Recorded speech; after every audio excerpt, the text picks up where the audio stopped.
রাজুকের চেয়ারম্যানের কাছে আবেদন করেছি বসুন্ধরা শপিং মলের নকশা বহির্ভূতভাবে 200 পার্কিং প্লেসকে তারা দোকান বানিয়ে মোবাইল মার্কেট বানিয়েছে। দোকান মালিক সমিতি থেকে 20 জন আমার কাছে নালিশ করতে আসছিল। আমি তাদের পক্ষে এই যে নকশা বহির্ভূতভাবে পার্কিং প্লেস নষ্ট করে মার্কেট করেছে সেইটার বিরুদ্ধে রাজুক চেয়ারম্যান বরাবর আবেদন করেছি এবং রাজুকের চেয়ারম্যানের সাথে আমার নিজের কথা হয়েছে, তারা এটার বিরুদ্ধে ব্যবস্থা নেবে।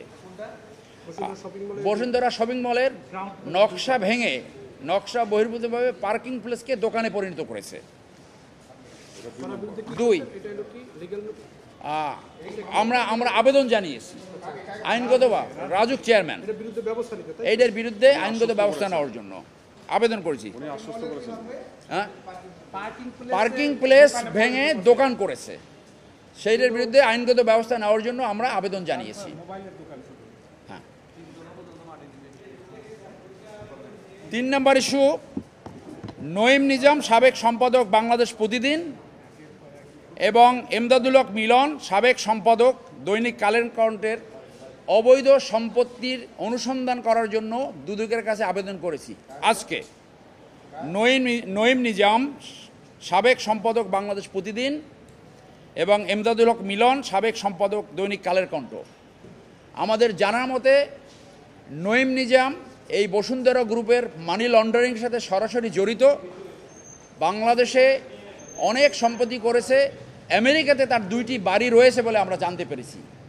একইভাবে এমদাদুল হক মিলন একজন কবি হয়ে কিভাবে একটি মাফিয়াতন্ত্রের একটা পত্রিকার সম্পাদক হলো এবং সে এমদাদুল হক মিলনও এই মানি লন্ডারিংয়ের সহায়তাকারী।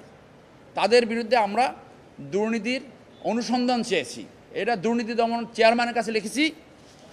4 নম্বর হলো ঠাকুরগাঁও 2 আসনের এমপি দবিরুল ইসলাম ও তার ছেলে মাজারুল ইসলাম হিন্দুদের 50 বিঘা সম্পত্তি দখল করেছে। 50 বিঘা সম্পত্তি দখল করেছে এবং এ হইল ঢাকায় যেমন বসুন্ধরা মাফিয়া গ্রুপ খাল বিল দখল করছে, সে এইভাবে সমস্ত হিন্দুদের জমি দখল করে বসুন্ধরাতে এক শাহ আলম এবং আনবির সেজেছে। তার বিরুদ্ধে দুর্নীতির অনুসন্ধান চেয়েছি। আজকে আমরা আবেদন করেছি দুর্নীতি দমনের চেয়ারম্যান বরাবর এবং এই সমস্ত আবেদনের কপি মাননীয় প্রধান উপদেষ্টা দপ্তর, স্বরাষ্ট্র উপদেষ্টার দপ্তর, আইন উপদেষ্টার দপ্তর, অ্যাটর্নি জেনারেল, ডিজিএফআই এবং ডিজি এনএসআই সহ সংশ্লিষ্ট সকলকে এই আবেদনের কপি প্রদান করা হয়েছে।